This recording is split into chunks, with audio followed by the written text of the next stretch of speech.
Kunun tarata don avril kalo tile 29 Mali jamana ɲɛmɔgɔ ale ni jamanadenw olu ka hakili jagabɔ dɔ kuncɛla ni o ye consultation des forces vives de la nation ye. Ni hakili jagabɔ in ale kuncɛli nana kɛ CICB kɔnɔna la. A ɲɛma o tun bɛ premier ministre bolo ni o ye général de division Abdoulaye Maiga ye ale ni a dɛmɛbaga jɛkulu dɔw. Ni lajɛrɛ in ta la hakilina damadɔw kan a fɔlɔ kun ye mun ye Mali fanga ɲini jɛkulu ni o ye parti politique ye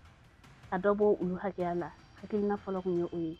Ale ni ka kalanni kɛ ko kura parti politique olu sigi cogo kan ale ni fanga sinamatɔn ɲɛma ni o ye chef de file de l'opposition ye ale ni politique mɔgɔw olu ka jɛkulu yɛlɛma o hukumu kɔnɔna la jaabi minnu sɔrɔla ko la olu filɛ nin ye.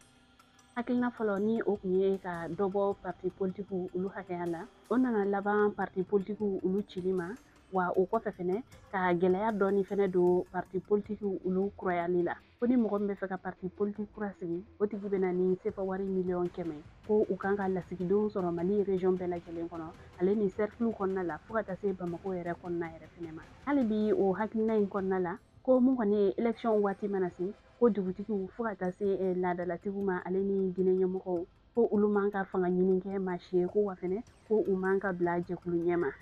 Wa o tɛmɛlen kɔ ka bɔ yen fɛnɛ jamana o bɛ musaka min di parti politique ma ko nin y'o fɛnɛ jɔlen ye ko nka parti politique fɛn fɛn bɛna kuraya ko u ka u jija u ka sariya labato kosɛbɛ. Hakilina min tun bɛ tali kɛ fanga sinamatɔn ɲɛmaya kan a yirala k'a fɔ ko o waleya in kɔni bɛna bila pewu ko fanga sinamatɔn kɔni tɛna kɛ yen nɔ ko wa musaka min yɛrɛ bɛ don o ko la ko o bɛna kɛ fɛn wɛrɛw fɛnɛ ye minnu kɔni bɛ se ka ɲɛtaga sabati jamana kɔnɔna la. Hakilina sabanan ni o kun ye fanga ɲinina minnu bɛ bɔ jɛkulu dɔ la ka taa don jɛkulu wɛrɛ la ko nin y'o kɔni bannen ye pewu. Wa nin bɛɛ tɛmɛlen kɔfɛ hakilina kɛrɛnkɛrɛnlen wɛrɛ ta la o kɔni tɛ dɔwɛrɛ ye cɛmancɛ fanga ɲɛma o kɔni bɛna bɔ cɛmancɛ fangaya la ni ka kɛ jamana ɲɛmɔgɔ yɛrɛ dafalen ye ko wa a ka mandat ye san 5 ye ko hali o san 5 yɛrɛ kɔfɛ a bɛ se ka kɛ tuguni a bɛ se ka mandat wɛrɛ sɔrɔ fo ka taa fɔ ko jamana kolo sumala waati min na. Ko mun kɔni ye élection ko kuma kɔni ni o ye kalafili ye ko nin y'o kuma kɔni bilalen fo ka taa fɔ jamana kolo sumala.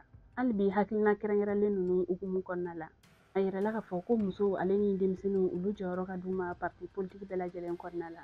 ko wa hali ni kalafili boloda la mɔgɔ min kɔni bɛ fɛ ka kan bɔ jamana ɲɛmaya nɔfɛ k'o tigi kan ka sefa wari miliyɔn 250 ko wa fɛnɛ kalafili tɛna kɛ tan ka segin ye ko a bɛ kɛ tako kelen de ye. K'aw hakilila jigin k'a fɔ ko ni lajɛrɛ ɲɛmaya ko a tun bɛ premier ministre de bolo ni ale a yɛrɛ k'a fɔ ko jaabi minnu kɔni sɔrɔlen filɛ nin ye ko a bɛna o di jamana ɲɛmɔgɔ ma.